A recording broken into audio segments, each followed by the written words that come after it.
मेरा जो है पूरा जिंदगी टनल में गुजरा है। रात भर नींद नहीं होती थी, मैं सोया नहीं है। मुश्किल दिनों को मैं कभी नहीं भूल सकता हूँ।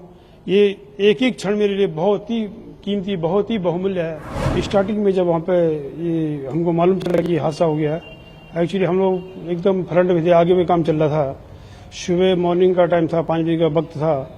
तो उस टाइम में हमारा एक साथी था, वो सारे हमारे मतलब कम्युनिकेशन खत्म हो चुका था। तो किसी तरह से वायरलेस से उसने मेरे को बोला कि नेगी साहब ऐसी बात होगी। तो हमको लगा कि थोड़ा हल्का फुल्का हुआ होगा। तो हमारे पास एक गाड़ी, तो मैं गाड़ी को खुद ही ड्राइव करके ले गया था। अपने एक साथी को लेके आके भाई क्या हुआ देखते हैं आगे। वो एक्चुअली बोला था जेसीबी को छोड़ा, एक मशीन लेके आइए, उसको साफ करेंगे। लेकिन हम जैसे वहाँ थोड़ा आगे पहुंचे तो हमारे एक साथी, एक लेबर जो है दौड़ते हुए वहाँ से आ रहा था, मजदूर। तो वो बोले कि सर ऐसी बात हुई। फिर उसको भी बिठाए, फिर दौड़ के हम लोग आए जल्दी सी गाड़ी लेके। तो हमने देखा तो पूरा रास्ता बंद हो चुका था। लेकिन ये उत्तराखंड देवभूमि है और ये पूरा भारतवासियों का, पूरा देश का, आप लोगों ने जो भी प्रार्थना की, बाहर में जो तपस्या आप लोग कर रहे थे, उसका ये प्रतिफल है, उसका एक परिणाम है कि मैं आप लोगों के समक्ष खड़ा हूँ। और पूरा देशवासियों ने अपना आशीर्वाद दिया, उन्होंने पूरी प्रार्थना की ईश्वर से, जिसके चलते कि मैं आज हमको नया जीवन प्रदान हुआ है।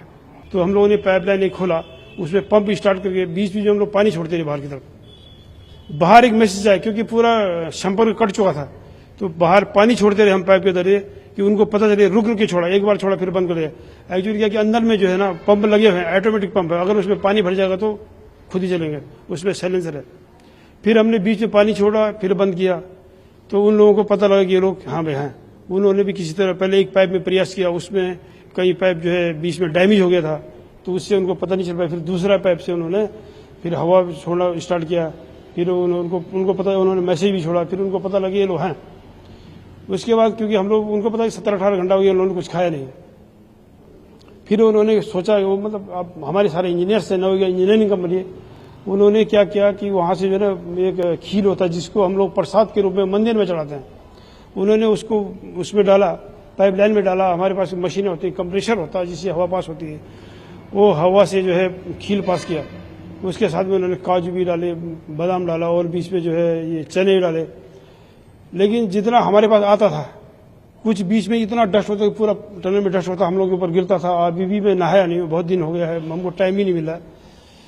तो उसके बाद जो है उसको हम लोग बांट के खाते थे, एक एक मुट्ठी संतुष्ट होती थी, मतलब जीने के लिए खाना जिसमें हम लोग जी पाए।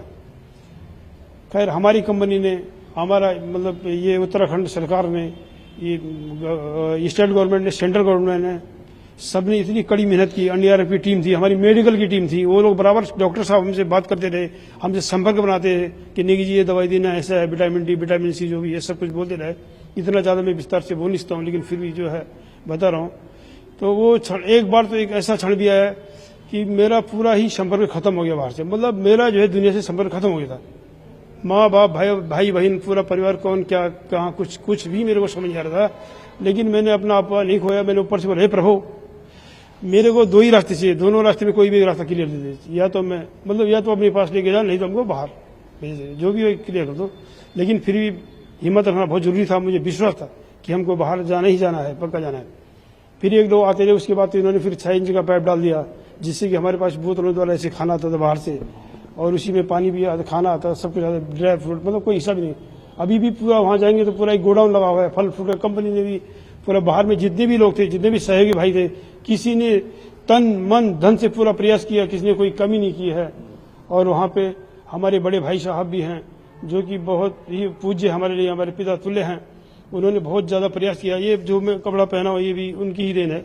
हमारे सभी भाइयों के लिए उन्होंने कपड़ा खरीद के उधर से भेजा। हम लोगों ने कपड़े चाहिए, क्योंकि हमको इन्फेक्शन हो सकता है, बहुत दिन हो गए कपड़े नहीं थे, और वहाँ भेजना भी असंभव था, भेजना भी बहुत मुश्किल बात था। लेकिन उन्होंने फिर भी भेजा, सभी लोगों ने पहना, सबको बहुत खुशी हुई। वो बहुत सभी लोग बोले थे भाई को बहुत बहुत धन्यवाद हैं, वो बड़े बधाई के पात्र हैं। एक्चुअली उनको क्या जरूरी है, वो तो एक बार राष्ट्रपति पुरस्कार से सम्मानित है, भारत सरकार द्वारा सम्मानित उनको किया गया है। तो ये बहुत सारी चीज़ें रही। भाई भी हमको बहुत मॉनिटरिंग करते रहे, हमारे साहब लोग भी हमको समझाते रहे कि फिर, और ऊपर वाले की भी कृपा रही कि हमने कभी भी धैर्य नहीं छोड़ा। ये देवभूमि का आशीर्वाद रहा, हमारा हिंदुस्तान, पूरी जनता का आशीर्वाद रहा हमारे पर, कि मुश्किल दिनों को मैं कभी नहीं भूल सकता हूँ। ये एक एक क्षण मेरे लिए बहुत ही कीमती, बहुत ही बहुमूल्य है। और इन सभी साथी लोगों का जितना भी मैं बयां करूं बहुत कम है, मैं शब्दों में बयां नहीं कर सकता हूं। ये बहुत बड़ी चीज़ है मेरे लिए। और पूरा उत्तराखंड के लिए, पूरा हिंदुस्तान के लिए गर्व की बात है कि हमको इतना साहस, इतना हिम्मत दिया। और मेरे सारी, मैं जिस तरह से बोला, मेरे साथी लोग उस हिसाब से चले। हम लोग उनको सुबह सुबह थोड़ा रनिंग करवाते थे। डॉक्टर साहब लोगों ने बोला इधर नहीं जाना, बाथरूम के लिए। एक्चुअली हमारे पास स्पेस बहुत था, 2 किलोमीटर का टनल था, तो उनको लेटरिन बाथरूम के लिए उन्होंने जगह दिखाया, भाई यहाँ करना है, उसको ढकना है, मिट्टी से ढकना है। फिर थोड़ा सोता था, हम उनको उठाता, जगाता था। रात भर नींद नहीं होती थी, मैं सोया नहीं है, अभी भी हमारा नींद नहीं। कल जाके मैं ये हॉस्पिटल में सोया। इससे पहले हम ऊपर वहाँ चिल्लालीसौड़ में थे, हमारे जितने डॉक्टर्स की टीम थी, जितने सिस्टर लोग थे, भाई लोग थे, सब पूरे लोग हमको पकड़ के फोटो खींचा, ये करना, वो सबको टाइम दिया। इसलिए हम सो नहीं पाए, 2, ढाई, 3 ऐसे बज गए। फिर आज रात में थोड़ा सा रेस्ट लिया हमने, अभी भी हमको रेस्ट नहीं हुआ। इसके लिए जो है, और आप कुछ बोलना चाहते बोलिए खास। मैं वही बोल रहा जी, जब हम लोग हम उनको एग्जाम्पल देता था कि वहाँ पे बाबा भोगनाथ जी हैं, हम लोग टनल में रहते थे, जैसे फ्रंट में रहते हैं, जहाँ पे कि हम लोग ब्लास्ट कर देंगे, उसके बाद पत्थर रहता है, उसको साफ करना पड़ता है, उसको क्लियर करना पड़ता है, तब होता है। कभी कभी क्या होता है कि वो पत्थर गिरता है, लेकिन वो पत्थर कब गिरेगा, जब वहाँ से आदमी हट जाए, जब हम लोग वहाँ से हट जाएंगे, नहीं तो हम उससे थोड़ा ही करीब में रहेंगे तब वो गिरेगा। तो बहुत लोगों ने एग्जाम्पल देखा है कि ऊपर कुछ भी गिर रहा हो या कोई मशीन काम वगैरह कुछ भी हो रहा है, तो तब होगा जब कोई वहाँ पे रहेगा नहीं, कोई हट जाएगा वहाँ से। मैं उनको एग्जाम्पल देखा, यहाँ बाबा भोगनाथ की कृपा है, ये हमारी देवभूमि है, किसी के साथ कोई गलत नहीं हुआ, आज तक किसी को खरोच नहीं है। इसी का कारण है कि हम इतना दिन तक वहाँ पे रहे। हम लोग, मेरे 40 साथी लोग मेरे साथ में थे, किसी को एक खरोच नहीं आया, सब लोग स्वस्थ रहे, दुरुस्त रहे और मस्त रहे। देखो, हम लोग, मेरा जो है पूरा जिंदगी टनल में गुजरा है, मैं हमेशा टनल में ही रहा हूँ।